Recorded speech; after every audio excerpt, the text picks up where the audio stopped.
This conference will now be recorded. धन्यवाद आनंद sir. तो अधिक समय न लेते हुए सर का परिचय हमें पिछले सेशन में हो ही गया है। तो मैं अधिक समय न लेते हुए सर से विनती करता हूँ कि सर अपना मार्गदर्शन शुरू करिए। धन्यवाद। आदरणीय भूपेश पटेल सर। अमित सुनाई दे रहा है? सर क्लियर है एकदम आवाज। ओके, गुरुवे नमः। तो पिछली बार जो है हमने विबंध और अनाह विचार और किस प्रकार से वो होता है वो हमने देखा था, और बाद में पता लगा कि बहुत सी क्वेरियां भी थी उसमें। तो इस बार मैं सोचता हूँ कि अनाह विचार के साथ साथ चिकित्सा करने के बाद अगर समय रहा तो वो सॉल्व करने का प्रयत्न करेंगे। अब पिछली बार जो है वो ये स्लाइड शायद जो है वो हमें सबको जो है ठीक से दिखाई नहीं दिया था, इसलिए यहीं से शुरू करते हैं।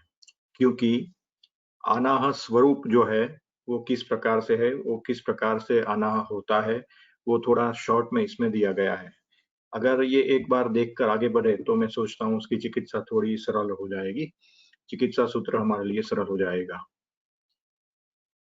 तो विकृत मल स्वरूप जो है उसके ऊपर से हमें डायग्नोस करना है कि अनाह में जो है किस प्रकार का या कौन कौन से दोष का इन्वॉल्वमेंट है, और उस दोष की हमें किस प्रकार से चिकित्सा करनी है।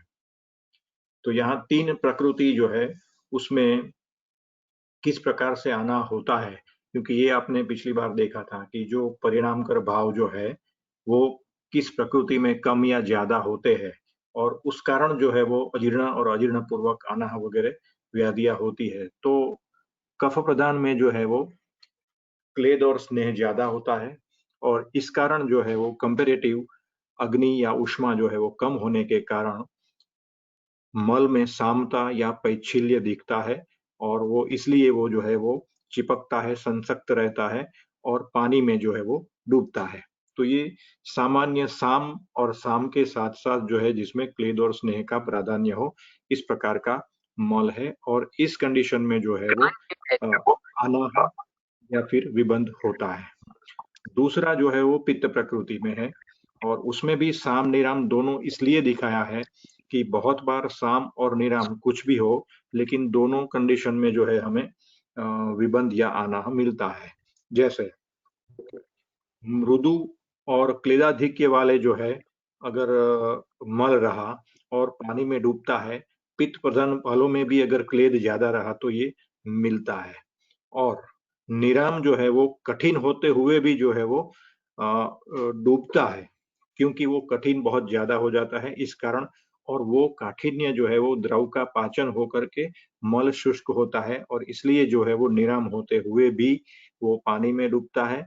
लेकिन क्योंकि उसमें द्रव का शोषण न हो करके द्रव का पाचन हुआ है, इसलिए उसमें पैच्छिल्य नहीं होता है, और कहीं पर भी वो स्टेनिंग नहीं करता या संसक्त नहीं रहता है। इसलिए जो कठिन मल पैच्छिल्य रहित रहता है और डूबता है, तो उससे पता लगता है कि ये निराम होते हुए भी डूबता है, और वो पित्त प्रकृति वालों में ज्यादातर मिलता है। और तीसरा जो है वात प्रकृति वालों में साम कठिन मल होता है, जल निमज्जन होता है। उसमें जल निमज्जन का कारण काठिन्य है, लेकिन उस काठिन्य का कारण जो है वो द्रव का शोषण है जो वायु से होता है। जबकि ऊपर पित्त प्रधान प्रकृति वालों में द्रव का पाचन होता है, वो पित्त से होता है। यहाँ द्रव का शोषण वायु से होता है। तो यहाँ भी कठिन मल होते हुए भी ये स्टेनिंग करता है या कमोड में स्टेन करके आगे बढ़ता है। इससे हमें पता लगता है कि ये कठिन है, लेकिन इसमें द्रव जो है वो सूखा हुआ है और वायु के कारण सूखा हुआ है। इस कारण जो है वो साम है, और वो विष्टब्धा के कारण होता है। और निराम बहुत बार जो है वो ओल्ड एज में जो है वो पाचन होकर के या अजीर्ण न होते हुए भी वात का कर्म का हानि होने के कारण, यानी कि पेरिस्टाल्टिक मूवमेंट जो है वो स्लगिश हो जाती है और इस कारण जो है वो मल जल्दी से आगे नहीं बढ़ता है। अब क्योंकि आगे जल्दी से नहीं बढ़ता है तो काल, यानी कि जो परिणाम कर भाव में से एक जो है वो काल जो है वो वहाँ हैम्पर होता है और इस कारण फिर उसमें से आगे जाकर के अलग-अलग विकृतियाँ का जैसे कि द्रव का ज़्यादा शोषण हो जाना, मल कठिन हो जाना और फिर अल्टीमेटली जो है वो अ, अनाह होना। तो ये सभी एक बार हमारे मस्तिष्क में क्लियर हो कि ये सभी कंडीशन में किस प्रकार की कंडीशन है, ये अगर हम क्लियर हो जाए इसमें, तो उसकी चिकित्सा जो है हमारे लिए सरल हो जाती है। और यहाँ जो है वो मल का प्राकृत स्वरूप बताया है कि जो बद्ध होता है, स्निग्ध होता है, निराम होता है। और क्योंकि निराम होता है, ये जल निमज्जन नहीं करता है और न जो है वो संसक्त या स्टेनिंग करता है, कहीं चिपकता नहीं है। तो ये 2 मल के प्राकृत और विकृत स्वरूप जो है वो एक बार बिल्कुल अच्छे से समझ ले उसके दोषिक इन्वॉल्वमेंट के साथ, तो चिकित्सा हम इज़िली कर पाएँगे। अब अब सबको पता है कि अनुलोमन और भेदन, रेचन, स्रंसन वगैरह जो है वो बहुत से द्रव्य दिए हैं और ये सब जितनी भी संज्ञाएँ हैं, उसमें अलग-अलग पुस्तक में जो है उसमें कंट्रोवर्सी दिखती है। यहाँ जो है वो अनुलोमन की जो है व्याख्या किस प्रकार से शारंगधर में दी है, दल्हड़ ने क्या किया, ये सब यहाँ लिया है। क्योंकि ऊपर जो है वो शारंगधर में किया है कि कृत्वा पाकम मलानाम और दलहन ने सिर्फ जो है सिर्फ अनुलोमन कह दिया कि वात और मल का प्रवर्तन करे, कैसे करे, पाचन करके नहीं करके वो नहीं बताया है। और सुश्रुत में सर को अनुलोमन बता दिया है, जबकि सर में जो है वो क्लेद या स्नेहांश रहता है और इसी प्रकार जो है काश्यप में भी बताया है। तो ये अलग-अलग व्याख्याएँ सबको क्लियर है, उसको मुझे ज़्यादा क्लियर करने की आवश्यकता नहीं है। लेकिन बात ये है कि कहीं अनुलोमन को जो है वो वात मल प्रवर्तन बताया है, कहीं सिर्फ स्वर बता दिया है और कहीं जो है वो पाचन पूर्वक जो है मल को पका के ही आगे बढ़ाता है, उसको बताया है। तो उसमें से हमें किस प्रकार से उसको कंसीडर करना है। तो ये एक पिक्चर जो है वो आपके सामने है अनुलोमन का, उसको हम आगे सम अप करके जो है वो किस प्रकार से हमें समझना है, व्याख्या को छोड़ के उसमें रहे मुख्य तत्व को पकड़ के हमें आगे बढ़े, तभी हम जो है उसका प्रयोग कर पाएँगे। उसी प्रकार स्रंसन। तो स्रंसन में जो भी है कि पका हुआ या अपक्व मल है या पकने योग्य है, उसको बिना पकाए है, श्लिष्ट होता हुआ है वो, उसको भी बलात् जो है बाहर निकालता है, उसको स्रंसन कहते हैं। योगेंद्र नाथ ने सिंपली विरेचन बता दिया है और यादव जी त्रिकम जी ने जो है वो सामान्य शब्द विरेचन की जो है वो एक प्रकार का उसकी सेम टर्मिनोलॉजी में बता दिया है कि वही जो है स्रंसन और विरेचन एक समान जैसे है। तो और यहाँ ये भी बताया है कि कृतमालक जो है वो यहाँ स्रंसन में है, जबकि चरक में दिया है वो मृदु विरेचन है। तो सभी ग्रंथों में कहीं न कहीं जो है टर्मिनोलॉजी एक दूसरे के साथ कॉन्ट्राडिक्ट करती है। वेदन वेदन में भी यही है कि बद्ध हो या अबद्ध हो, पिंडित हो, उसको तोड़कर जो है वो निकालते हैं, उसको भेदन कहते हैं।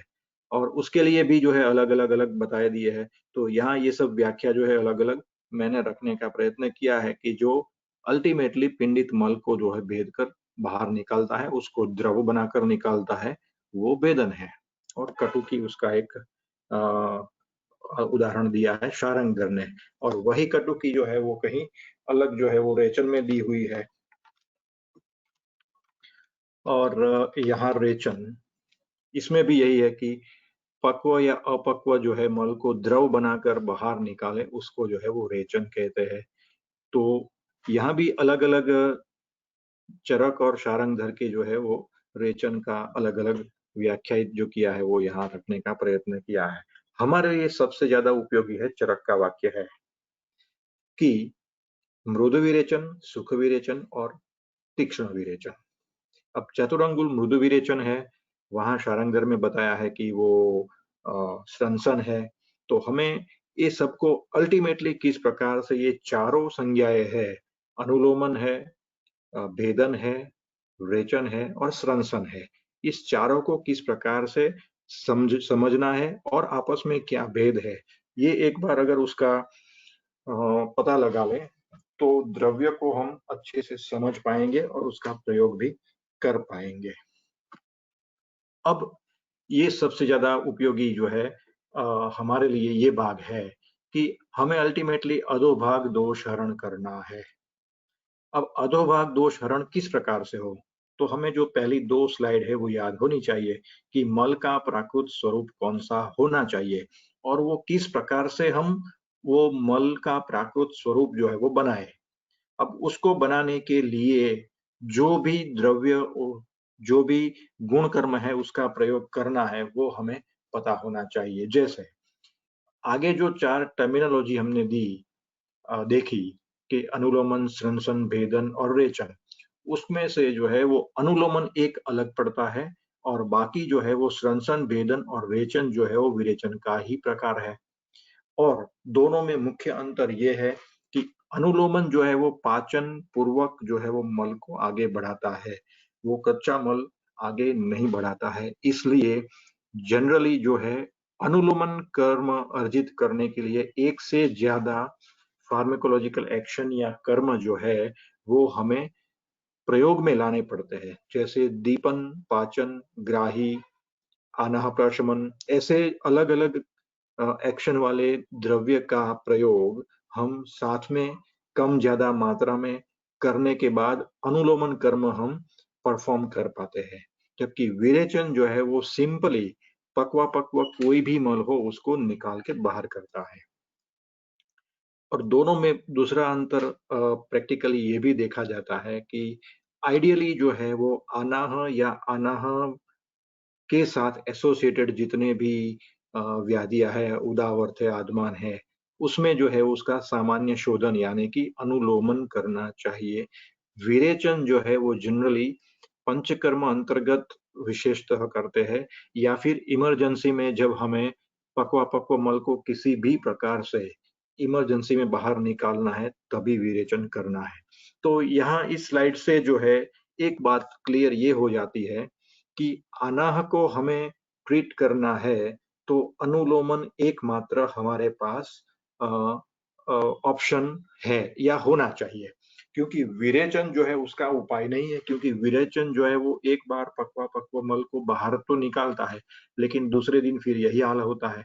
इसलिए अनुलोमन में क्या होता है कि दीपन भी करते हैं, पाचन भी करते हैं, सिस्टम को हम करेक्ट करते हैं, आवश्यकता हो को तो शुंठी जैसे ग्राही द्रव्य भी हम उपयोग करते हैं,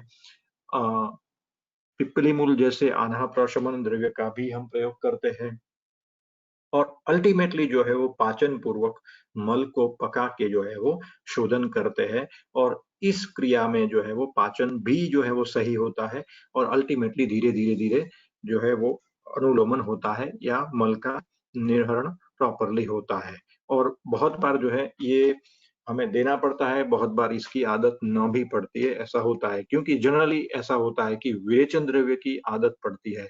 वो जैसे स्रंसन वगैरह है, भेदन है, रेचन है, वो अगर एक बार लेते हैं तो वो न सिर्फ पक्व मल को बाहर निकालता है, लेकिन क्योंकि वो बला तो निकालता है इसलिए पहले तो पूरी जो महास्रोतस है उसमें जो है वो एक प्रकार का दौर्बल्य लाता है।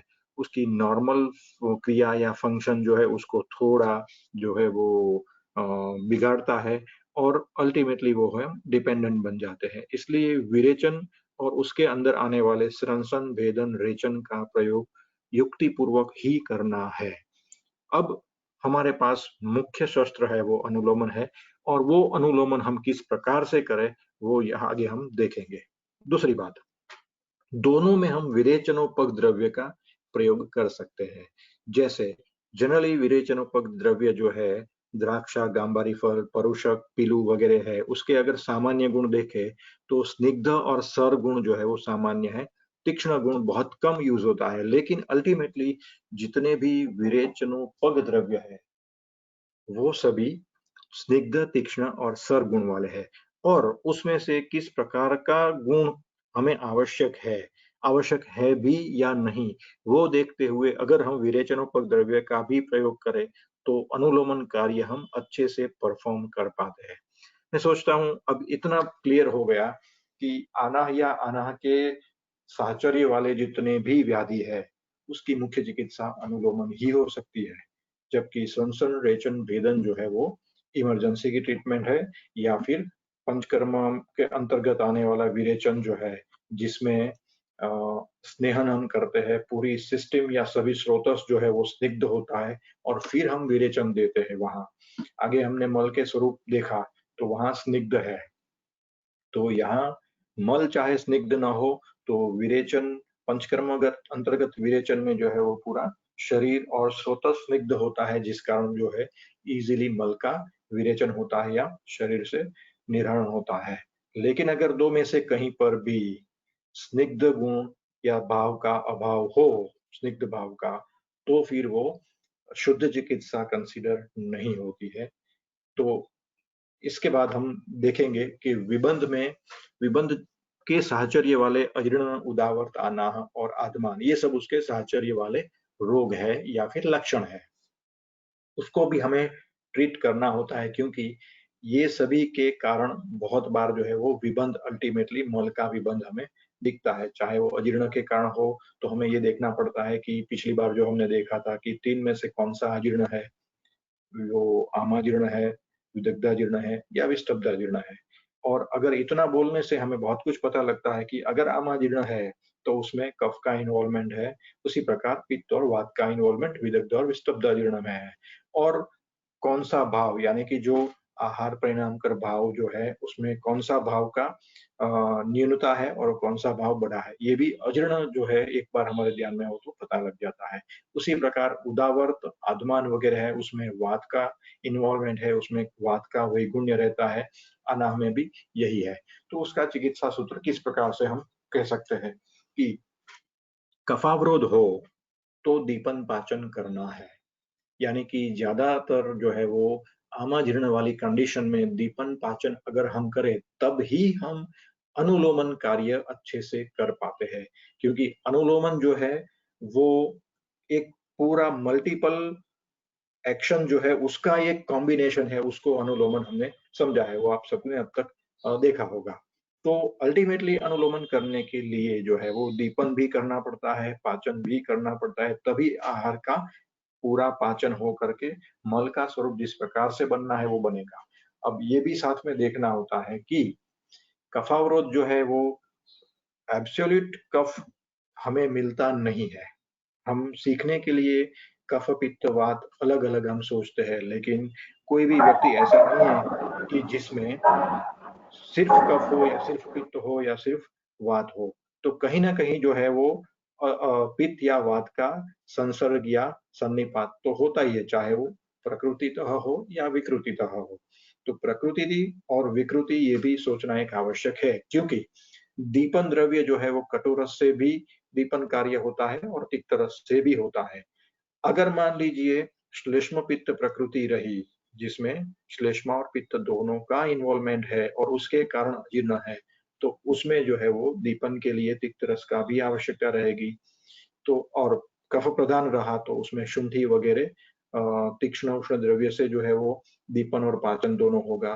तो कहने का अर्थ है कि दीपन पाचन द्रव्य का सिलेक्शन भी यहाँ उतना ही आवश्यक है, हमें अगर प्रॉपरली अनुलोमन कर्म करना है तो। इसके साथ-साथ यहाँ अनुलोमन जो है वो वात से भी रिलेटेड है, यानी कि वात का वैगुण्य जो है उसमें भी अनुलोमन करना पड़ता है। जैसे कि मल का पाचन तो या आहार का पाचन तो दीपन पाचन से हो ही जाएगा, लेकिन वात का अनुलोमन करें, जैसे कि यवानी है, हिंगू है, वो वातानुलोमन है। तो वात का वैगुण्य जो है वो भी एक कारण बनता है और वो खास करके विस्तब्धाजीर्ण में होता है। तो वात का वैगुण्य को भी ठीक करने के लिए हमें जो है वो अनुलोमन, खास करके वातानुलोमन द्रव्य, हिंगू, यवानी, सवर्चल जैसे द्रव्य हमें यूज करने पड़ते हैं। इसके बाद जो है अनाह प्रशमन। अनाह जो है वो भी सबको पता है कि पुरीषज और आमज अनाह दोनों प्रकार के अनाह जो है, जिसमें जिसके कारण जो है वो प्रॉपरली अन्न का पाचन न हो करके और गति भी रुक करके जो है वो अनाह होता है और उसके साथ-साथ उदावरत और आदमान भी होते हैं। तो अनाप्रशमन नाम जो है वो श्रेष्ठ जो है वो पिपली मूल, इसका भी बहुत बड़ा रोल होता है क्योंकि पिपली मूल ग्राही भी है। तो पिछली बार जो है वो शायद क्वेरी आई थी कि ग्राही किस प्रकार से इसमें उपयोगी हो सकता है। तो ग्राही द्रव्य जो है वो उष्णवीर्य रहते हैं और क्लेद का पाचन करते हैं। और जहाँ बहुत ज्यादा क्लेद या स्नेह हो तो उसका पाचन अगर कर ले हम ग्राही उष्णग्राही द्रव्य से, तो अपने आप जो है वो मल का जो स्वरूप हमें मिलना चाहिए वो मिलता है, नहीं तो वहाँ क्लेद ज्यादा होकर के वो पैच्छिल्य रूप धारण करता है। और प्रभाव से भी पिपली मूल जो है वो अनाह प्रशमन है और इसलिए जो है वो अनाह प्रशमन द्रव्य जो है यहाँ उतना ही उपयोगी है, चाहे वो आमज हो या पुरीषज हो, पिपली मूल दोनों में काम करता है। फिर विरेचनोपग, इससे पहले बात हो गई कि स्निग्ध, तीक्ष्ण और सर गुण वाले विरेचनोपग द्रव्य जो है वो हमें उपयोगी होते हैं मल को उसका यथार्थ स्वरूप देने के लिए। बहुत बार जो है वो तीक्ष्ण द्रव्य यूज, पीलू जैसे तीक्ष्ण द्रव्य यूज करने से जो है वो जड़ीभूत मल जो है या फिर जिस जहाँ वात का कार्य रुका पड़ा है या हैम्पर हुआ है उसको भी हम इंड्यूस कर सकते हैं। और स्निग्ध और सर गुण से जो है हम मल को और स्रोतस को दोनों को हम स्निग्धता दे सकते हैं और अल्टीमेटली जो है वो मल को आगे बढ़ने के लिए हमें सहायता मिलती है। और बाद में जो है वो विरेचन, संसन भेदन और रेचन।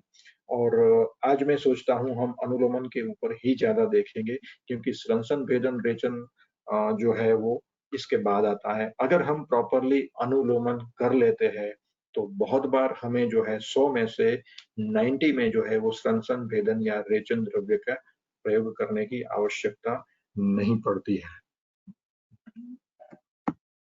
अब द्रव्य या योग का चयन किस बेस पर करें, क्योंकि अब मैं सोचता हूँ इतना क्लियर हो गया कि हमारा मुख्य काम जो है वो अनुलोमन होना चाहिए और अ, उसमें भी द्रव्य या योग उसका सिलेक्शन भी बहुत उपयोगी है। जैसे हरितकी श्रेष्ठ अनुलोमन होते हुए भी सबको पता है कि हरितकी बहुतों में जो है वो कॉन्ट्राडिक्ट करती है, यानी कि निषिद्ध है। जैसे क्रूश है और श्रमित है, ऐसे सब लोगों में जो है वो हरितकी निषिद्ध है।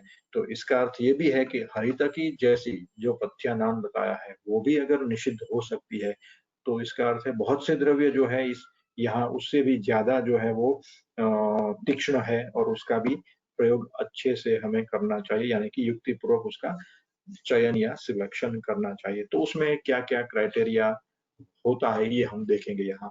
तो पहले तो हमें अनुलोमन करना है या रेचन करना है वो हमें तय करना है। जो हमने देख लिया कि उसका कार्य क्षेत्र कहाँ कहाँ है और दोनों में विरेचनोपक द्रव्य हम यूज कर सकते हैं। आप में से बहुतों को पता होगा कि यूनानी चिकित्सा में मुंजीस कल्पना आती है और जिसमें ज्यादातर रेचन और विरेचनोपक दोनों द्रव्य के कॉम्बिनेशन से जो है क्वाथ दिया जाता है और उस क्वाथ कल्पना को मुंजिस कल्पना जो है वो कहते हैं यूनानी में। और वो बहुत बार जो है वो अविरेच्य को भी या जिसमें अच्छे से कोष्ठ क्रूर कोष्ठी हो ऐसे और दुर्विरेच्य जो है उसमें भी बहुत अच्छा वो परिणाम देता है। और इसलिए मैंने विरोचनोपक द्रव्य जो है यहाँ खास जो है उसका यहाँ उल्लेख किया है कि अनुलोमन और रेचन दोनों के साथ अगर युक्ति पूर्वक यथा योग्य विरेचनोपक द्रव्य का अगर हम प्रयोग करें तो हमारा काम बहुत सरल हो जाता है। उसके बाद जो है वो इन जनरल कोई द्रव्य हो या योग हो, वो स्निग्ध है या रुक्ष है, वो भी हमें सिलेक्ट करना ही है। मान लीजिए कि वात प्रकृति या वात पित्त प्रधान प्रकृति है, उसमें हमें कोई भी चाहे अनुलोमन करवाना हो या रेचन करवाना हो, कुछ भी हो, उसमें हमें स्निग्ध गुण वाला, जिसमें स्निग्ध प्रधान गुण हो, ऐसा ही कोई द्रव्य या योग का सिलेक्शन जो है वो करना है। फिर चाहे द्रव्य जो है अपने आप में कितना पोटेंट हो या बहुत प्रभावशाली हो, लेकिन वो जो है वो कंडीशन इसके ऊपर डिपेंड करती है कि वो हम कौन सी प्रकृति वाले में और किस ऋतु में करने जा रहे हैं उसका प्रयोग। तो स्निग्ध और रुक्ष ये खास हमें ध्यान में रखना है कि कोई भी योग या द्रव्य जो है वो स्निग्ध है या रुक्ष और वो हमें जिसको देना है उसके लिए वो उपयुक्त है या नहीं, वो जो है हमें देख करके ही आगे बढ़ना है। और उसके बाद है शीत और उष्ण। बहुत से योग ऐसे हैं, जैसे कुमारी आसव है, हरितकी कूद है, ये सभी उष्ण है। और पित्त वालों को या पित्तवात वाले को जो है बहुत बार ये जो है वो लाभ तो देता है, लाभ के साथ-साथ जो है वो थोड़ा हानि भी करता है, क्योंकि वो शीतोष्ण होते हुए और सिस्टम में जो प्रकृति में जो पित्त या वात रहता है, उसको जो है वो प्रकृति अगर नहीं देखे, तो उसके लाभ के साथ-साथ हानि तो होती ही है। और इस कारण जो है वो शीत है या उष्ण है, स्निग्ध है या रुक्ष है, ये दोनों चाहे वो सिंगल ड्रग हो या फिर योग हो, वो देखते हुए ही सिलेक्शन करना है। तो यहाँ जो है वो सिलेक्शन का क्राइटेरिया क्या हो सकता है, वो मिनिमम, बहुत से क्राइटेरिया तो हो सकते हैं, लेकिन रैंडमली हमें इतना तो देखना ही है। अन्यथा यहाँ प्रकृति और विकृति दोनों में रहे दोष के परम्यूटेशन एंड कॉम्बिनेशन भी देख करके हम योग का चयन कर सकते हैं। क्योंकि उसका एक उदाहरण दूं मैं आपको कि किस प्रकार से प्रकृति में रहे हुए दोष और विकृत दोष का संसर्ग हो करके किस प्रकार से व्याधि की उत्पत्ति या मैनिफेस्टेशन होता है, उसका एक बहुत अच्छा उदाहरण मैं देता हूँ कि अ, वसंत में होने वाला शीत पित्त और शरद में होने वाला शीत पित्त। सबको पता होगा कि वसंत और शरद दोनों ऋतु में शीत पित्त भी होता है और दोनों ऋतु में नेत्राभिष्यंद भी होता है। अब उसको हमें किस प्रकार से कंसीडर करना है? तो ये शायद पिछली बार बात हुई थी कि कफ प्रकृति वाले का विदग्धाजीर्ण, मैं रिपीट करता हूँ, कफ प्रकृति वाले का विदग्धाजीर्ण और पित्त प्रकृति वाले का आमाजीर्ण। उसमें बहुत से लक्षण समान हैं, लेकिन चिकित्सा बिल्कुल अलग-अलग है। उसी प्रकार से जब वसंत में आने वाला नेत्राभिषेक या शीतपित्त है, उसमें कफ प्रकोप काल है, इसलिए वहाँ विकृत दोष जो है वो कफ है और पित्त प्रकृति वाले को वो होता है। तो पित्त प्रकृति वाले को जो है, वो कफ प्रकोप काल में जो ये नेत्राभिषंद और शीतपित्त होता है, तो उसकी चिकित्सा जो है वो पित्त प्रधान, क्योंकि प्रकृति को पहले हमें जीतना होता है या अपने स्थान में रहे हुए, स्थान इसलिए क्योंकि कोष्ठ में पित्त ही ज्यादा रहता है और धातु में पित्त ही ज्यादा रहता है पित्त वालों को, इसलिए उससे अविरुद्ध चिकित्सा हमें करनी है। तभी जो है उस शीत पित्त और नेत्राभिषंद को हम ठीक कर पाएंगे। और ठीक उससे विपरीत वसंत में आने वाले नेत्राभिषंद और शीतपित्त को वो होता है ज्यादातर कफ प्रकृति वालों में। तो उसी प्रकार से कहने का अर्थ है कि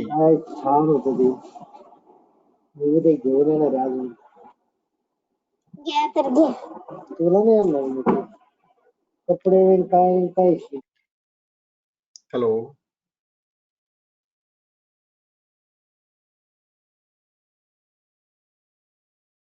हाँ सर, अनम्यूट कर दीजिए।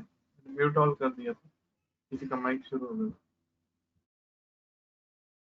तो कहने का अर्थ है कि प्रकृति में रहे दोष और ऋतु के कारण होने वाले दोष प्रकोप दोनों मिलके जो है कॉम्बिनेशन जो बनता है, उसको हमें ध्यान में रखना होता है। इस प्रकार से यहाँ भी हम उसका सिलेक्शन में ये देखना पड़ता है कि किस प्रकृति वाले के किस अजीर्ण में हमें कौन सा योग ठीक रहेगा।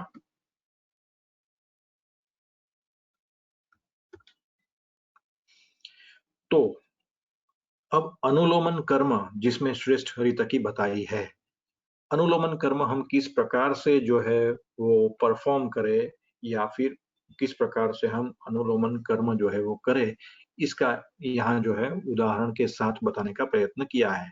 तो हरितकी जो है सबको पता है कि कषाय प्रधान पंचरस है, कटु विपाक है, लघु रुक्ष गुण है, उष्णवीर्य है, अनुलोमन दीपन पाचन और पथ्य है, वात कफग्न है। अब ये श्रेष्ठ अनुलोमन बताया है, लेकिन जब हम कफ प्रकृति वाले को देखें या आमाजीर्ण वालों को अगर देखें, तो उसके लिए ये हरितकी बहुत बार काम नहीं करती है। आप में से बहुतों को अनुभव होगा कि हरितकी देने से जो है वो कॉन्स्टिपेशन या जो है मल विबंध जो है वो बढ़ा है। कारण कारण यही है कि जब तक उसका पाचन नहीं होता है, खुद का तब तक वो जो है वो अपना कर्म जो है वो परफॉर्म नहीं करती है। और कषाय रस के कारण और कफ प्रकृति में जो है वो स्तंभ होता ही है। शीत गुण के कारण वहाँ स्तंभ होता है, यानी कि मंद गुण से और स्तंभ से जो है वो शीत गुण से जो है वो धीरे-धीरे काम करता है। तो हरितकी जो है वो अपना काम दिखा ही नहीं पाती है। तो हरितकी को अगर शुंठी के साथ मिलाया जाए, जिसमें कटुरस, मधुर विपाक, लघु तीक्ष्ण स्निग्ध गुण है और उष्णवीर्य है और ग्राही भी है, तो ये क्या करेगा? तो ग्राही उष्णवीर्य और तीक्ष्ण गुण वाला ग्राही द्रव्य शुंठी जो है वो आमाजीर्ण वाले या कफ प्रधान जिसमें प्रकृति है उसमें स्नेह और क्लेद को जो है वो पकाएगा, और जैसे ही क्लेद और स्नेह पकता है तुरंत जो है वो स्वरूप जो है वो स्निग्ध की ओर जाता है। ये भी मैंने पिछली बार समझाने का प्रयत्न किया था कि गुणों को अगर हम अच्छे से समझे तो इसको हम अच्छे से समझ पाते हैं। तो गुणों में आपको पता होगा कि पैच्छिल्य जो है उसको अग्नि सन्निकर्ष करे तो वो स्निग्ध की ओर जाता है, और स्निग्ध को जो है वो जल सन्निकर्ष करे तो वो पिच्छिल बनता है। उसका उदाहरण जो है अनुक्रम में जो है वो मक्खन और घी है, कि मक्खन को अग्नि सन्निकर्ष से हम घी बनाते हैं और घी को शतधौत करते हुए हम पिच्छिल बनाते हैं। तो यहाँ यही है कि लोक पुरुष न्याय से चाहे वो अग्नि सन्निकर्ष बाहर हो या वो अग्नि सन्निकर्ष पुरुष में हो, अग्नि सन्निकर्ष के कारण जो है वो क्लेद का पाचन होता है और स्निग्ध गुण जो है वो उत्पन्न होता है, और वो जैसे ही स्निग्धता आई तुरंत जो है वो हरितकी अपना काम दिखाती है और हरितकी को काम करने का अवकाश मिलता है और तुरंत अनुलोमन कर्म जो है वो अर्जित होता है। तो सिर्फ हरितकी जो है वो श्रेष्ठ होते हुए भी वो श्रेष्ठ एक बहुत बड़े जनरलाइज है, लेकिन वो स्पेसिफिक नहीं हो सकती कि वो इर्रिस्पेक्टिव ऑफ प्रकृति जो है वो बाकी सब द्रव्य के कंपैरिजन में वो श्रेष्ठ अनुलोमन है, और उसका कार्यक्षेत्र भी पूरा शरीर है, क्योंकि अनुलोमन जो है वो सिर्फ महास्रोतस तक यहाँ तो हमने सोचा, लेकिन उस अनुलोमन को हमें जो है वो सभी स्रोतस, पूरे शरीर के सभी स्रोतस में भी हरितकी को पर्टिकुलर सोचना है, क्योंकि जहां जहां अग्नि की क्रिया होती है सार कीट का विभाजन होता है और सार और कीट अपने अपने गंतव्य स्थान में जाते हैं। वो सभी कार्य पूरे शरीर में होता है, और वो पूरे शरीर में अगर काम करने वाला कोई द्रव्य है तो वो हरितकी है, और इसलिए भी उसको श्रेष्ठ बताया है। लेकिन जहाँ महास्रोतस की बात हो वहां हमें उसको अपनी आवश्यकता के अनुसार से जो है हमें उसमें मॉडिफिकेशन करना पड़ता है। तो ये एक पहला उदाहरण है कि हरितकी और शुंठी मिलाकर हम 7 या 10 ग्राम हरितकी से जो काम नहीं ले पाते हैं, वो 5 ग्राम हरितकी और 2 ग्राम शुंठी से बहुत बार बहुत अच्छे से ले पाते हैं। दूसरा है हरितकी और पिप्पली मूल, क्योंकि हरितकी श्रेष्ठ है और श्रेष्ठ अनुलोमन को हमें उसका श्रेष्ठत्व किस प्रकार से प्रदान करें या उसको हम उपयोग करें, उसके लिए हमें अलग-अलग द्रव्य में और द्रव्य स्थित गुण को देखते हुए उसका उसके साथ कॉम्बिनेशन करके जो है वो अनुलोमन कर्म अर्जित करना है। यहाँ पिपली मूल जो है वो भी कटुरस कटु विपाक है, लघु रुक्ष तीक्ष्ण है, उष्णवीर्य है, दीपन ग्राही है और अनाह प्रशमन है। सबसे उपयोगी यहाँ वर्ड हमारे लिए है अनाह प्रशमन।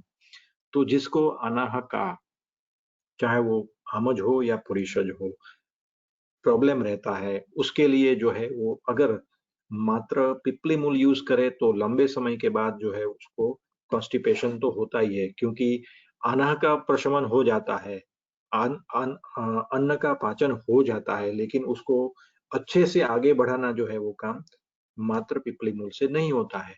और उसी प्रकार मात्र हरितकी से अनुलोमन नहीं होता है। अगर हरितकी और पिपली मूल दोनों साथ में दिया जाए तो ये श्रेष्ठ कॉम्बिनेशन बनता है, और मेरा जो है पिछले 25 साल का अनुभव है कि हरितकी और पिपली मूल पिछले स्लाइड में मैंने दिखाया कि उसके सिलेक्शन के क्राइटेरिया के अधीन ये स्निग्ध, रुक्ष, उष्ण और शीत ये लगातार देखते रहना है, और उस हिसाब से अगर हम इसका प्रयोग करें, जहाँ यथा योग्य उसका उपयोग करें, तो हरितकी पिपली मूल जो है वो बहुत अच्छा परिणाम देती है अनाह में और अनाह के साहचर्य वाले सभी व्याधि में।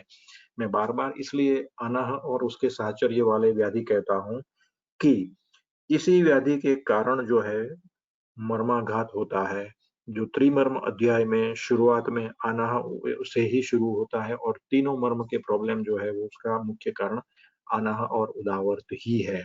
अगर हरितकी और पिप्पली मूल का युक्ति पूर्वक यथा योग्य प्रयोग किया जाए तो बहुत हद तक जो है वो त्रिमर्म के व्याधि को हम रिवर्ट कर सकते हैं, ये भी मेरा अनुभव है। और उसको 100% जो है उसको हम प्रिवेंट तो कर ही सकते हैं। प्रिवेंशन के रूप में तो ये बेस्ट है ही है, लेकिन बहुत बार इससे मुझे जो है वो क्योर भी देखा गया है। तो हरितकी, पिपली मूल, हरितकी, शुंठी और तीसरा है हरितकी यवानी।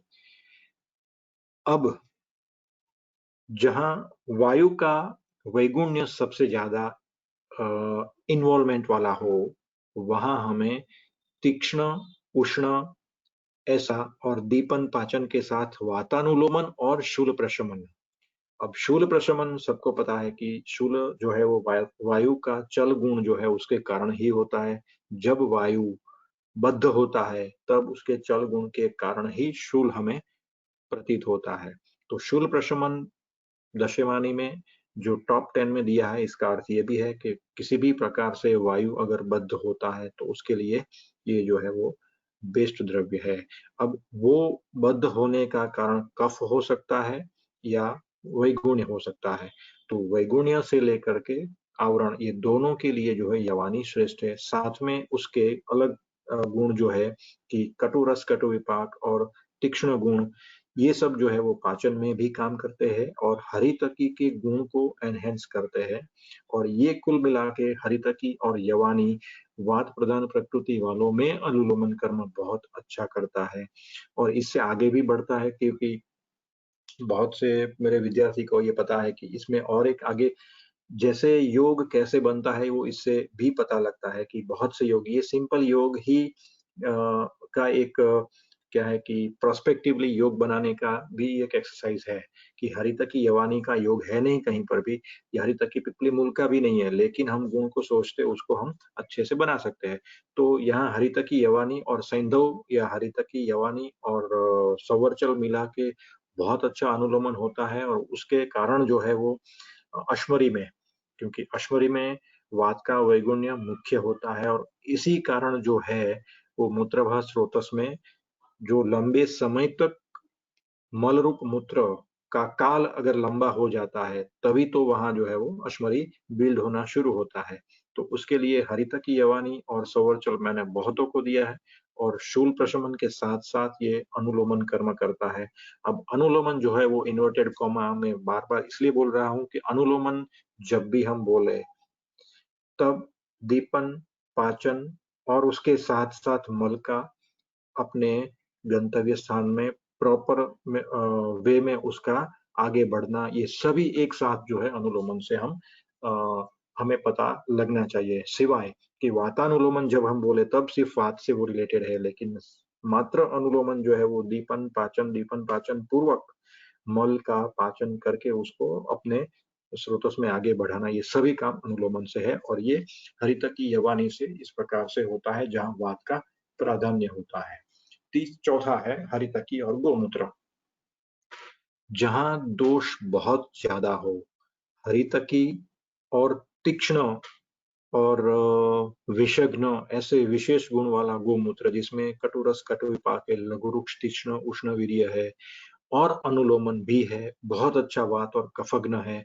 हरितकी को एनहेंस करने के लिए आप सबको पता होगा कि पांडु की चिकित्सा में जो है गोमूत्र हरितकी, शोथ की चिकित्सा में गोमूत्र हरितकी जो है वो प्रयोग करते हैं। तो पूरे शरीर में जो है वो स्रोतस में जहाँ रौक्ष्य है, जहाँ वायु का प्रकोप है और जहाँ जो है वो अनुलोमन ठीक से नहीं होता है और अपाचित क्लेद भी जमा होता है, उसको बाहर निकालने के लिए, क्लेद को पका के बाहर निकालने के लिए हरितकी और गोमूत्र का बहुत अच्छा अनुलोमन कार्य जो है हम सोच सकते हैं। हरितकी और गुड़, ये सबको पता है कि हरितकी का श्रेष्ठ अनुपान गुड़ बताया है और वो श्रेष्ठत्व किस प्रकार से है ये भी हम सोच सकते हैं। हरितकी का तो गुण सबको पता है। गुड़ जो है बहुत बार किसी द्रव्य के हरितकी जैसे द्रव्य के कोई एक गुण जो है उसको हमें घटाना पड़ता है, कोई एक गुण को बढ़ाना पड़ता है, क्योंकि उस पर्टिकुलर गुण जो है वो कोई एक प्रकृति में उपयोगी होता है, जबकि दूसरे प्रकृति वालों में वो हानिकारक या फिर उससे कॉन्ट्राडिक्ट करता है, डिक्शन में आता है। तो उसको मॉडिफाई करने के लिए जो है हमें उसका अनुपान या सहपान जो है वो सिलेक्ट करना होता है। तो हरितकी गुण जो है वो हरितकी में कषाय और रुक्षता जो है, कषायत्व और रुक्ष गुण को कम करता है। और क्योंकि मान लीजिए हमने वात प्रधान प्रकृति वालों में दिया, जहाँ कषाय और रुक्ष गुण हरितकी का प्रॉब्लम करता है, तो उसको भी कंट्रोल करने के लिए हमें कुछ स्निग्ध द्रव्य देना है और योगवाही भी देना है तो ज़्यादा अच्छा है। तो गुड़ हरितकी जो है, वो वातरक्त तक जो है वो उसकी श्रेष्ठ मेडिसिन बताई है। इससे पहले शायद हमारी बात हुई नहीं, पता नहीं पिछले प्रेज़ेंटेशन में, कि विदग्धाजीर्ण का अल्टीमेट अगर कोई मैनिफेस्टेशन है तो वो मर्मास्थि संधि में वो वातरक्त है। तो जितने गंभीर धातु तक वो जाता है, वो अजीर्ण, उससे हमें पता लगता है कि उसमें उपयुक्त द्रव्य भी का गंतव्य या फिर गामित्व कितना है। तो वातरक्त के लिए जो है वो हरितकी और गुड़ जो है वो श्रेष्ठ, one of the best medicine में बताया है। इसका अर्थ ये भी है, कह सकते हैं कि मर्मास्थि संधि तक इसका जो है वो गामित्व है और यहाँ तक जो है वो अनुलोमन कार्य करता है। न सिर्फ महास्रोतस लेकिन पूरे शरीर में जो है वो पाचन करके, सारकीट विभाजन करके दोनों को अपने-अपने गंतव्य स्थान तक पहुँचाने का काम जो है वो हरितकी और गुड़ का है। द्राक्षा, हरितकी के साथ द्राक्षा। पिछली बार हमने देखा गुड़ में कि वहाँ स्निग्ध गुण है, लेकिन दोनों उष्णवीर्य है। यहाँ मधुर रस, मधुर अम्ल रस प्रधान द्राक्षा और मधुर विपाकी और शीत गुण वाली द्राक्षा के साथ यहाँ जो है वो हरितकी के लघु वृक्ष गुण और कषाय रस को और उष्णवीर्य को इवन जो है हम कंट्रोल करते हैं। ये सबको पता है कि विदग्धाजीर्ण या फिर अम्ल पित्त के लिए एक चिकित्सा में जो है वो चरक से लेकर के सभी चिकित्सा ग्रंथों में अलग-अलग बताया है कि हरितकी द्राक्षा या हरितकी द्राक्षा और मिश्री जो है वो विदग्ध पित्त में जो है वो उसकी श्रेष्ठ चिकित्सा है। जैसे मैंने पिछली बार बताया था कि हरितकी पित्त वालों के लिए कॉन्ट्राडिक्ट करती है, यानी कि उसको जो है कोई ना कोई प्रॉब्लम कर सकती है। तो उस कंडीशन में हमें हरितकी के ऐसे गुण को मॉडिफाई करना है और उस मॉडिफिकेशन के बाद हमें पित्त वालों को देना है, जिसके कारण उसका कोई साइड इफेक्ट या फिर एडवर्स इफेक्ट ना आए।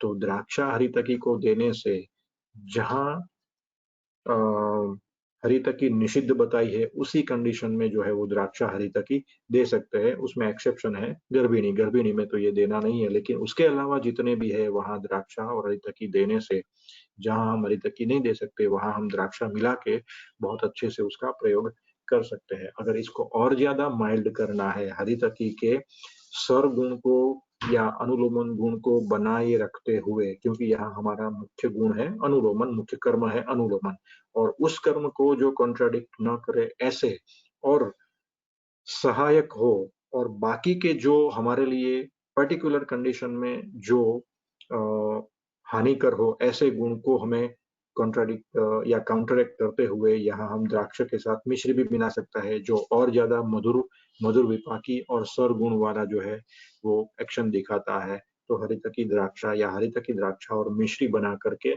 प्रकृति में उष्णता की तारतम्यता के साथ इसका प्रयोग अच्छे से कर सकते हैं। उसके बाद है हरितकी और सैंधव। हरितकी के साथ अगर सैंधव यूज करे तो यहाँ जो है वो शीतवीर्य तो है ही है, लेकिन क्लेद जहाँ, क्यों ये हरितकी क्लेद शोषण है और सैंधव जो है वो क्लेद बढ़ाता है। तो जिस पर्टिकुलर प्रकृति वालों में जहाँ क्लेद का अभाव हो, यानी कि वात के वैगुण्य के कारण अनुलोमन नहीं होता हो, और जहाँ मधुर रस भी ड्रग ऑफ चॉइस में या रस ऑफ चॉइस में नहीं आता है और लवण रस वहाँ हमें ज्यादा उपयोगी हो, उस कंडीशन में क्योंकि मधुर रस जो है वो दीपन उतना नहीं करता है, और जहाँ अग्नि बहुत ज्यादा मंद हो वहाँ हरितकी के साथ सैंधव दे करके दीपन भी करवा सकते हैं और साथ-साथ जो है वो स्निग्ध गुण का भी हम लाभ ले सकते हैं और हरितकी सैंधव का जो है अच्छे से हम अनुलोमन कार्य में प्रयोग कर सकते हैं। एरंड तेल, हरितकी को एरंड तेल के साथ या एरंड तेल में भर्जित करके लेने से जो है सिर्फ उसी प्रकार से सेम जो है उसका कषाय रस और रुक्ष गुण जो है वो हम काउंटरैक्ट करते हैं और उसका मुख्य अनुलोमन गुण जो है उसमें जो है वो हम एनहेंस करते हैं। एरंड जो है वो वास्तव में अनुलोमन तो नहीं है लेकिन भेदन या स्रंसन की श्रेणी में आता है, लेकिन उसको जब हम हरितकी के साथ पका के लेते हैं तो ये मिक्स ऐसा मैच बनता है कि मिक्स एंड मैच बनता है कि उससे जो है वो अनुलोमन ही होता है, पाचन पूर्वक होता है। ये मैंने इससे पहले शायद बताया था कि जैसे वात पित्त और कफ प्रकृति एब्सोल्यूट कहीं नहीं मिलती है, उसी प्रकार से एक द्रव्य भी कोई एब्सोल्यूट कार्य करने वाला नहीं मिलता है। हरितकी अनुलोमन है, लेकिन रेचन में भी जो है बहुत से अलग-अलग रेचन है और रेचन और अनुलोमन दोनों का इस प्रकार से कॉम्बिनेशन हम करें और अग्नि सन्निकर्ष करके उसको पकाएँ, तो बहुत हद तक उसको अनुलोमन कार्य में ही एरंड तेल का हम पॉजिटिवली उपयोग कर सकते हैं। जबकि उसी एरंड तेल को अगर कच्चा लिया जाए, तो वो स्रंसन करता है या भेदन करता है या रेचन करता है।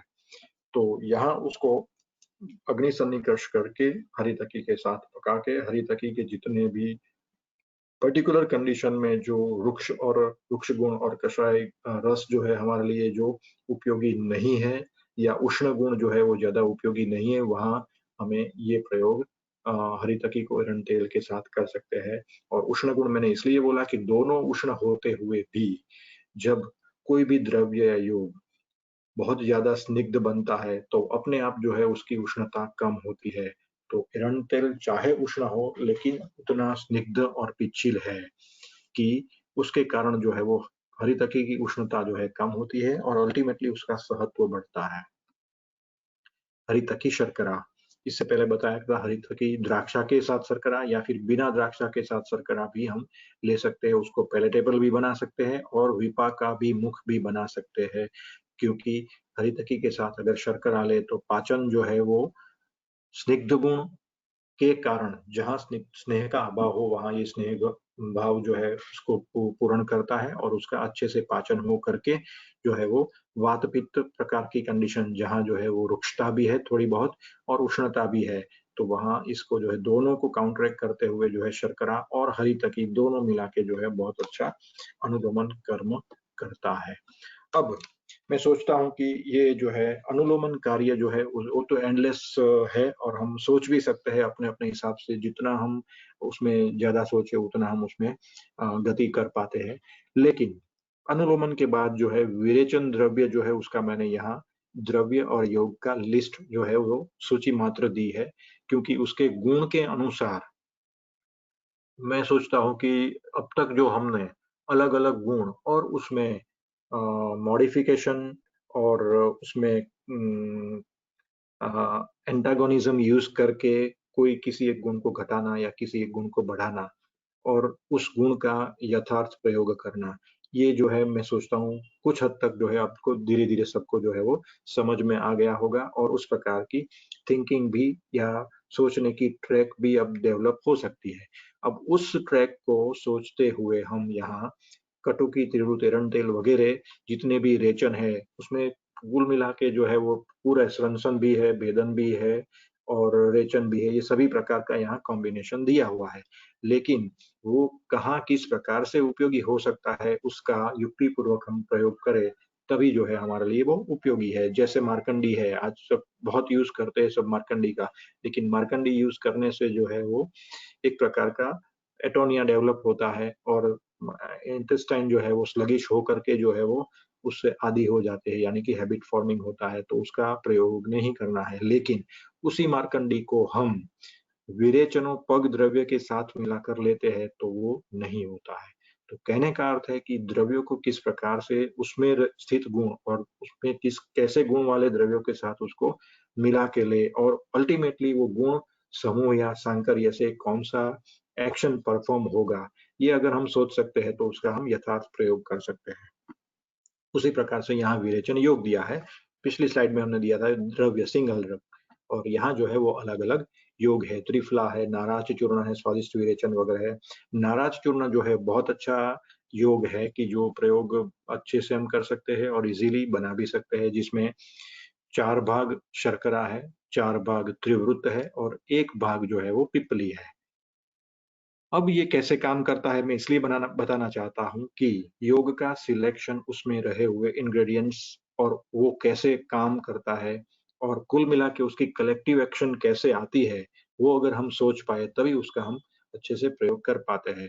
तो नाराज चूर्ण में रहे त्रिवृत जो है वो रेचन है, सुख विरेचन है, लेकिन वो सुख विरेचन भी बहुत बार जो है वो बहुत बद्धमल हो या ग्रथित मल हो, वहाँ वो काम नहीं करता है। तो बद्ध मल को और ग्रथित मल को जो है वो त्रिवृत्त चूर्ण के साथ-साथ अगर हम पिप्पली और शर्करा मिला दें, तो पिप्पली जो है वो अपनी तीक्ष्णता और स्निग्ध गुण और क्षारीय गुण के कारण मल में जो है इज़िली पेनिट्रेट करके ग्रथित मल को जो है वो तोड़ती है और वहाँ शर्करा जो है वो क्लेद जो है वहाँ बढ़ाता है और अल्टीमेटली जो है वो पूरा मल जो है वो ग्रथित से द्रव होकर के इजीली जो है इवैक्यूट होता है। उसी प्रकार त्रिफला का भी एक योग है कि त्रिफला एज सच जो है बहुतों को कॉन्स्टिपेशन करता है, लेकिन उसी त्रिफला में प्रक्षेप के रूप में जैसे पिप्पली डालते हैं, तो वो ड्रास्टिक बहुत बार तो ड्रास्टिक परगेशन जैसा इफेक्ट दिखाती है। क्यों? क्योंकि त्रिफला जो है वो एज सच कषाय रस प्रधान है, इसलिए मंदत्व आता है थोड़ा और स्तंभ भी बहुत बार होता है। वो प्रभाव से वो अनुलोमन है, लेकिन कषाय रस जब तक पचता नहीं है, तब तक कषाय रस ही अपना प्रभाव दिखाता है और जिसका पाचन मंद है, उसको त्रिफला जो है वो कषाय रस के कारण जो है वो स्तंभ जैसा गुण दिखाता है, वो सबको अनुभव होगा। लेकिन उसी त्रिफला में जब हम पिप्पली ऐड कर देते हैं क्वाथ में, तब वो पिप्पली जो है वो तीक्ष्ण, क्षारीय और क्लेदी गुण के कारण जो है वो त्रिफला को बहुत अच्छा जो है वो काम करने का प्लेटफ़ॉर्म प्रोवाइड करती है और बहुत अच्छा उससे मल का रेचन होता है। तो इसी प्रकार से सभी स्वादिष्ट विरेचन या शिवाक्षार या हिंगवष्टक ये सबको भी हम अच्छे से सोच सकते हैं। जैसे हिंगवष्टक है, वो अतिसार में दिया हुआ है, तो हिंगवष्टक जो है वो मल का अनुलोमन न करते हुए वात का अनुलोमन करता है और उसी हिंगवष्टक से बना शिवाक्षार जो है वात और मल दोनों का अनुलोमन करता है। तो उस प्रकार से उसमें रहे हुए द्रव्य को हम देखें और उसके बाद उसका प्रयोग करें, तो मैं सोचता हूँ बहुत ज़्यादा उपयोगी रहेगा। धन्यवाद।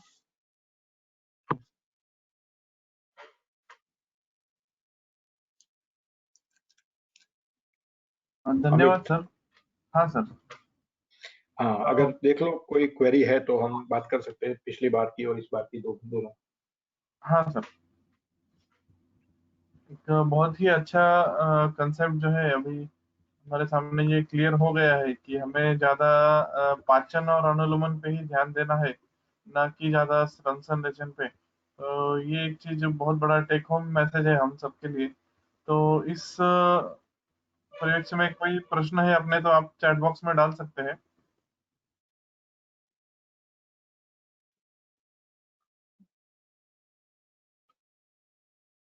हेल हेलो, नमस्कार सर। हाँ, नमस्कार। आपने जो बताया वसंत ऋतु में नेत्राभिसंध्य और शीत पित्त का, वो जरा थोड़ा आप विशद करके बता सकते हो? शरद में शीत पित्त का संबंध कैसे हाँ, प्रकृति और एक हाँ, इसमें शरद में जो है वो प्रकृतितः जो है वो पित्त का प्रकोप होता है, हाँ, बराबर है? अच्छा, हुँ, उसमें जो है वो कफ प्रकृति वाला जो है, जिसकी प्रकृति कफ है और ऋतु जो है वो पित्त प्रकोपक है। यानी कि प्रकृतितः कफ का इन्वॉल्वमेंट होता है और विकृति यानी कि ऋतु के कारण जो है दोष बिगड़ा है, उसमें पित्त का प्रकोप होता है और वहाँ दोनों का संसर्ग होता है और उस पर्टिकुलर कंडीशन में जो है वो अभिष्यंद भी होता है या फिर शीत पित्त होता है और सेम कंडीशन जो है वो वसंत में होती है कि वसंत में जो है वो कफ प्रकोप होता है और प्रकृति पित्त वालों की रहती है। तो पित्त प्रकृति वालों में पित्त दोष जो है वो तो रहता ही है, लेकिन वसंत में कफ प्रकोप काल है, तो वहां उसका संसर्ग उस दोष से होकर के तो उस ऋतु में भी पित्त प्रकृति वाले को जो है वो नेत्राभिषेद होता है और शीत पित्त भी होता है। यानी कि वसंत में मान लो थंब रूल बना सकते हैं कि वसंत में जिसको नेत्राभिषेद और शीत पित्त आया तो उसकी प्रकृति 100 में से 99% जो है वो पित्त होने का चांस है। और उससे विपरीत कि शरद में जिसको ये दोनों व्याधि आए है उसमें जो है वो कफ प्रकृति जो है होने का चांस है। Thank you very much sir, बहुत अच्छा। सर एक क्वेश्चन आया है, इंद्रवारुणी कब देना है और कैसे, मतलब कौन से कंडीशन में कैसे काम करेगी? हाँ, इंद्रवारुणी ड्रास्टिक परगेटिव है, पित्त विरेचन है और इंद्रवारुणी की इससे पहले हमारी बात हुई थी कि सभी ड्रग की अपनी एफिनिटी रहती है।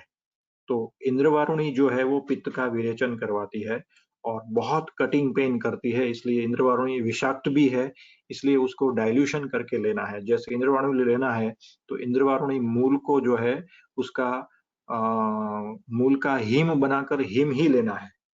उससे जो है उसका मीटर्ड डोज होता है। अगर हमने उसका चूर्ण ले लिया तो वो बहुतों को तो जो है वो हीमेरोइडल हेमरेज जो है वो करता है। इसलिए इंद्रवारुणी पहले तो लेना है, पित्त विरेचन के लिए ही लेना है एक। दूसरा उसको हीम बनाकर लेना है और वो भी बहुत सोचते हुए लेना है, एक ही बार देना है, हफ्ते में एक बार, उसको भी ज्यादा नहीं देना है। और जिसमें रस रक्तगत क्लेद ज्यादा हो उसको निकालने के लिए खास करके इंद्रवारुणी दिया जाता है। और पित्त प्रधान प्रकृति या पित्त कफ प्रधान प्रकृति वाले को जो प्रतिशय रहता है उसमें क्लेद निकालने के लिए भी ये उपयोगी होता है। उसी प्रकार से क्योंकि इंद्रवारुणी की एफिनिटी जो है वो आर्तव प्रवर्तन है और इसीलिए जो है आर्तव की विकृति के कारण अगर मान लीजिए प्रॉब्लम है तो उसमें भी दिया जा सकता है। उसी प्रकार ये क्या कहते हैं उसको, प्रोलेक्टिन, जिसको प्रोलेक्टिन बढ़ा हुआ है उसको भी दे सकते हैं, क्योंकि प्रोलेक्टिन बढ़ना ये रसवह स्रोतस की दुष्टि है और विमार्ग गमन है। और उस विमार्ग गमन को क्योंकि स्तन्य आर्तव दोनों को रस की ही उपधातु बताया है, लेकिन उसका विमार्ग गमन होता है तब प्रोलेक्टिन बढ़ता है। तो उस पर्टिकुलर कंडीशन में अगर हमें विरेचन देना है तो उसके लिए इंद्रवारुणी ही जो है वो ड्रग ऑफ चॉइस बनती है। ओके सर, एक और क्वेश्चन है कि शुरुआत में कठिन मल और बाद में सेमी सॉलिड ऐसे मल प्रवृत्ति होते होते उसमें क्या सोचे, कैसे कंडीशन? वात की विकृति है और पित्त में भी, ये दोनों में। इससे पहले मैंने कहा था कि कठिन मल जो है वो जनरली जो है वात के कारण, सूखने के कारण भी होता है, वायु से शोषण के कारण, और पित्त से पाचन के कारण। अब पहले तो वो हमें डायग्नोस कर लेना है कि वो शोषण जो है ये है कि फिर पाक है। अगर पाचन होता है तो वहां स्नेह हमें देना है ज्यादा। मान लो कठिन तो है लेकिन कठिन के साथ निराम है, इसका मतलब वो पित्त प्रकृति वालों में है, तो उसमें घी और दूध मिलाकर लेना उसकी चिकित्सा हो गई। और यदि हार्ड है लेकिन वो स्टिकी है या उसका वायु से शोषण हुआ है तो सैंधव और घृत जो है वो उसकी चिकित्सा हो गई।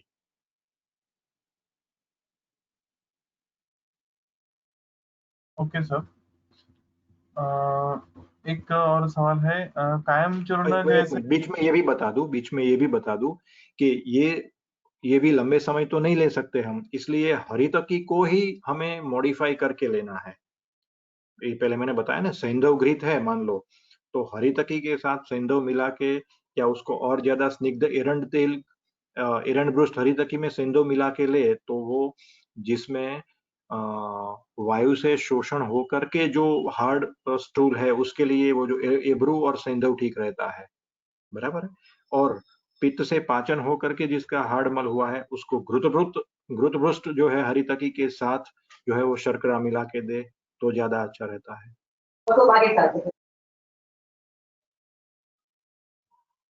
ओके सर, हो गया क्लियर? हाँ सर, अभी क्लियर हो गया।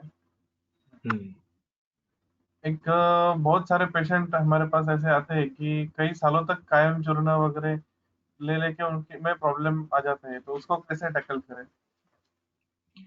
अब कायम चूर्ण या फिर ये भेदन या स्रंसन द्रव्य ज्यादा समय लेने के बाद जो है, एक तो नॉर्मल फंक्शन जो है वो अंत्र का वो बिगाड़ते हैं, और उसके कारण जो है एक प्रकार का एटोनिया होता है, और वो जो ओवरऑल इंटेस्टाइन का अंदर वॉल्यूम जो है वो वॉल्यूम बढ़ता है, और जब तक उसको फिर से सेना नहीं दे तब तक जो है वो इंड्यूस नहीं होता है उसका पेरिस्टाल्टिक मूवमेंट। तो उस पर्टिकुलर कंडीशन में हमें जो है पहले तो वो छोड़ना है, छोड़ने के साथ साथ जो है वो दो चीज करनी है। एक तो हरितकी का यानी कि अनुलोमन का अच्छा कोई योग हमें इस अभी मैंने एक ट्रैक तो बताई सोचने की, उस प्रकार से वो लेना है। उसको हरितकी को हम और ज्यादा स्ट्रांग बना सकते हैं या फिर उसको हमें मंद बना सकते हैं।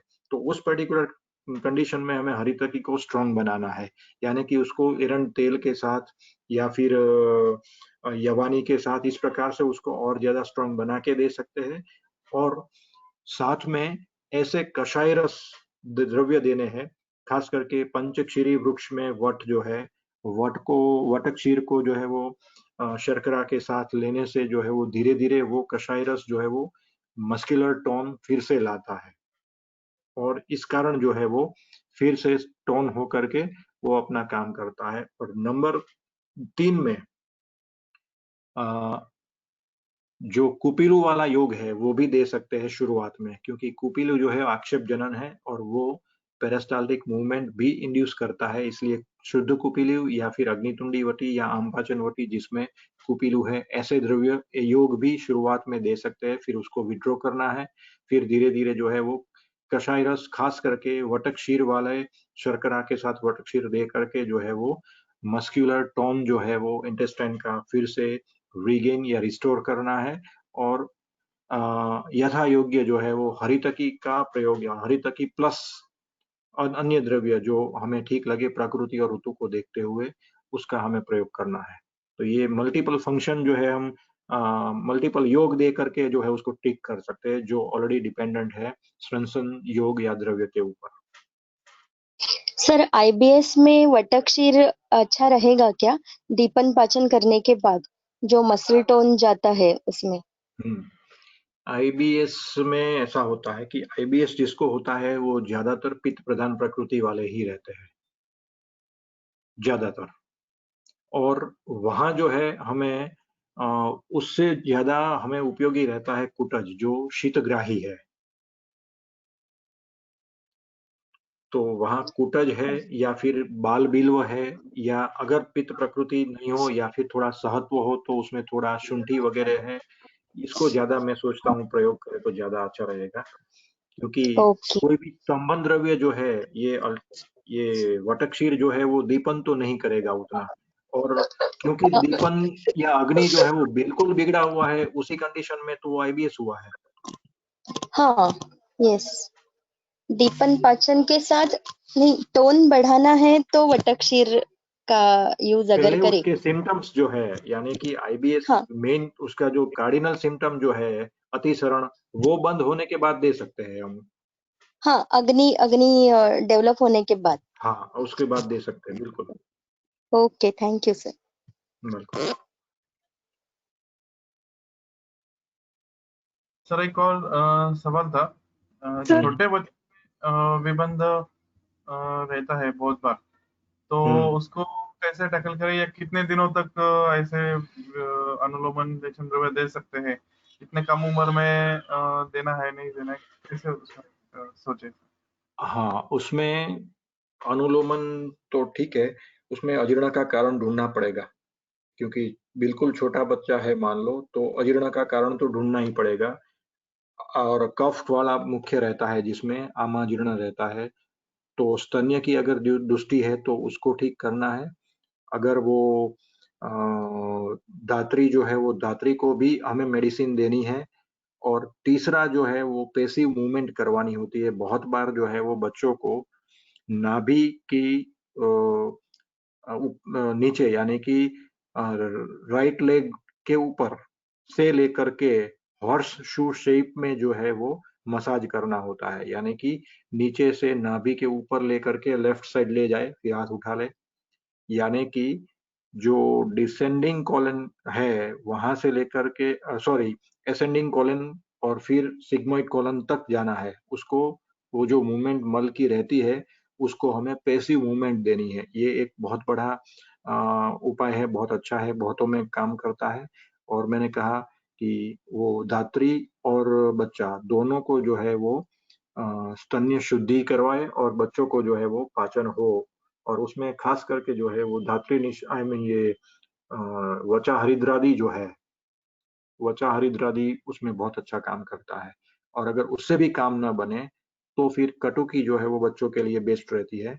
कटुकी भर्जित करके जो है वो, और इससे कटुकी का एक पूरा प्रयोग बता दूं, क्योंकि कटुकी जो है वो भेदन है और कटिंग पेन करती है, लेकिन उसको माइल्ड करने के लिए उसका भर्जन करना होता है। और उसको थोड़ा भर्जन करे, फिर उसको भर्जन बढ़ाते बढ़ाते बढ़ाते उसको सिर्फ जो है वो कोयले जैसा जला दे।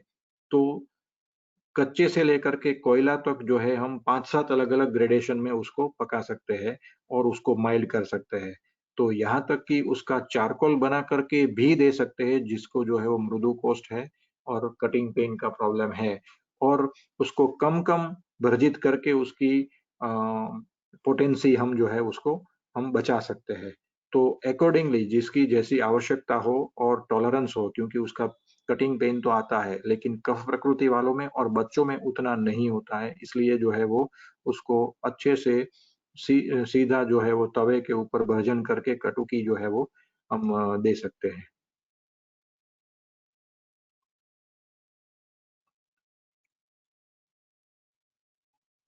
सर एक हेलो। सवाल है कि आपने हरित के जो योग बताए हैं अलग अलग, क्या क्या फिर हरित से के साथ फिर से फिर से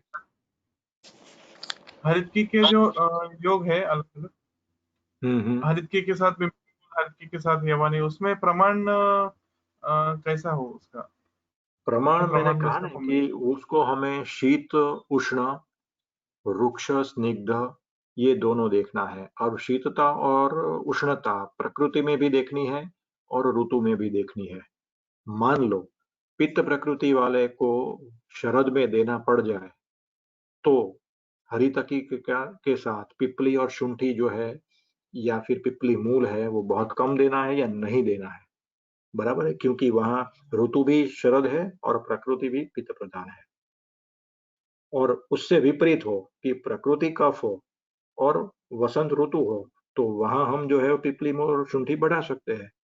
इसलिए मैंने कहा कि सिलेक्शन का बेस जो है उसमें शीत उष्ण रुक्ष स्निग्ध ये 4 गुण प्रकृति में और चारों गुण ऋतु में देख करके हमें उसका सिलेक्शन करना है।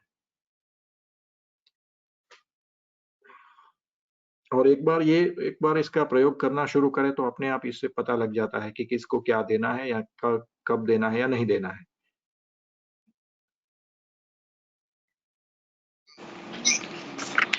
नमस्ते सर, एक क्वेश्चन नमस्ते। था कि ओल्ड बेड रिडन पेशेंट्स होते हैं उनमें कई बार कॉन्स्टिपेशन 3 to 4 डेज कॉन्स्टिपेशन रहता है, उसके बाद इम्पैक्टेड स्टूल्स हो जाते हैं, तो उसमें सेफ ड्रग आयुर्वेद के हिसाब से क्या होना चाहिए?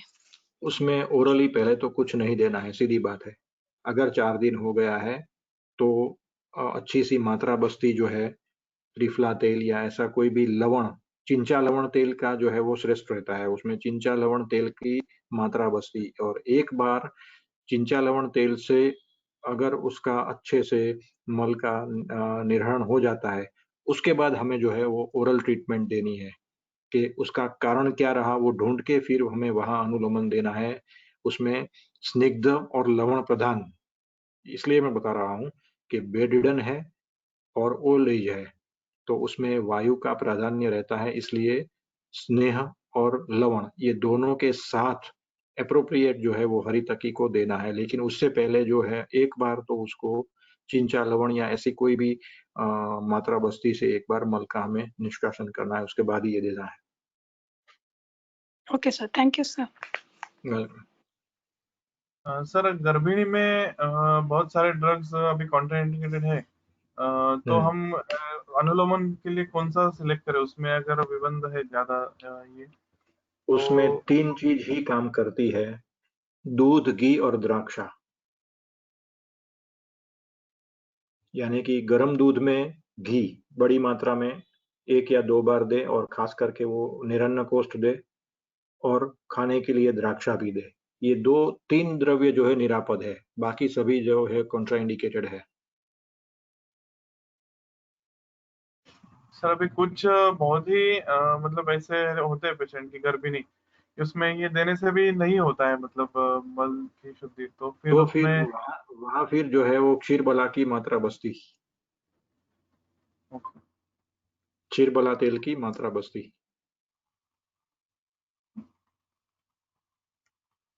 एक और है सर सवाल, सर ये जो मुंजिस कल्पना आपने बताई, इसके बारे में थोड़ा हम्म। सा बताइए, कब और कहाँ, और उसमें क्या है यूज करना है? इसके लिए आधा घंटा लगेगा भाई। ठीक है मैं सर, फिर सोचता हूँ इसको अलग से ही ले तो ज्यादा अच्छा है, क्योंकि ये इनकम्प्लीट रहेगा तो फिर उसका प्रयोग करने का कोई अर्थ नहीं है, प्रयोग नहीं कर पाएंगे। ठीक है सर, इसको कोई और सेशन में हम हम्म। लेकिन एक बात बता दूं इतना शॉर्ट में, कि इसमें जो है वो अ, विरेचन और विरेचनोपग द्रव्य का कॉम्बिनेशन है अच्छा। युक्ति पूर्वक जो है वो ऋतु प्रकृति दोनों को देखते हुए जो है वो विरेचन विरेचनोपग द्रव्य का कॉम्बिनेशन है क्वाथ फॉर्म में। ये मैं इतना कह सकता हूँ ये अभी।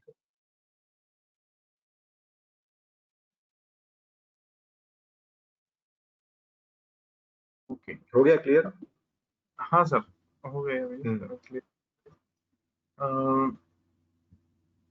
तो हम सेशन का कंक्लूजन करेंगे। एक मिनट, और एक क्वेरी है। तो बहुत सारे कंसेप्ट इसमें आज क्लियर हुए हैं, और भी कुछ क्वेरीज अगर बाद में आती है तो आप हम्म। ग्रुप में डाल सकते हैं। सभी के लिए यह एक मैसेज है कि इसमें कोई भी इससे संबंधित क्वेरीज है तो हम इसको ग्रुप में डिस्कस करेंगे, या फिर सर से कोऑर्डिनेट करके हम उसका जवाब देने की कोशिश करेंगे। और इसके साथ हम आज का ये सेशन कंक्लूड करते हैं कि हमें अलग अलग योग का सिलेक्शन युक्तिपूर्वक करना चाहिए, और पेशेंट की कंडीशन देख के हम सिलेक्ट करते हैं तो कम दिनों तक ही देने की नौबत आती है, या कम इसमें पिन पॉइंट ड्रग दे के हम उसको ट्रीट कर सकते हैं। एक्चुअली जब पहले पहले जब नया एडमिशन हुआ था कॉलेज में, तो हम सोचते थे कि ये हरित की सर इतना यूज करते हैं, शायद फार्मेसी में यही बनता है ज्यादा, इसलिए यूज होते होंगे। लेकिन बाद में जैसे जैसे समझने लगा एक एक चीज, तो अभी तब हमको ध्यान में आया कि ये अलग अलग कॉम्बिनेशन में सर इसको घुमाते हैं हरित की को, और उसको मल्टीपल अलग अलग पेशेंट्स में उसको यूज करते हैं। तो आज वही सर ने बात सबके लिए क्लियर कर दी है। तो इसके लिए मैं सर का बहुत श्री रामपुर आयुर्वेद प्रैक्टिशनर एसोसिएशन की तरफ से धन्यवाद करता हूँ कि सर ने आज बहुत ही सुंदर मार्गदर्शन करके आज हमें इस बारे में विबंध जैसे है, कंडीशन बहुत छोटी लेकिन बहुत है, वैद्यों को बहुत सालों तक महीनों तक हैरान करती है। तो इस पे सर ने बहुत ही सुंदर मार्गदर्शन किया। तो इसी के साथ आज का सेशन समाप्त हुआ, इसे मैं घोषित करता हूँ। और फिर से एक बार सर का धन्यवाद करता हूँ कि सर ने समय धन्यवाद। धन्यवाद। आज ही मार्गदर्शन किया। धन्यवाद और शुभ धन्यवाद। रात्रि सभी को। शुभ रात्रि।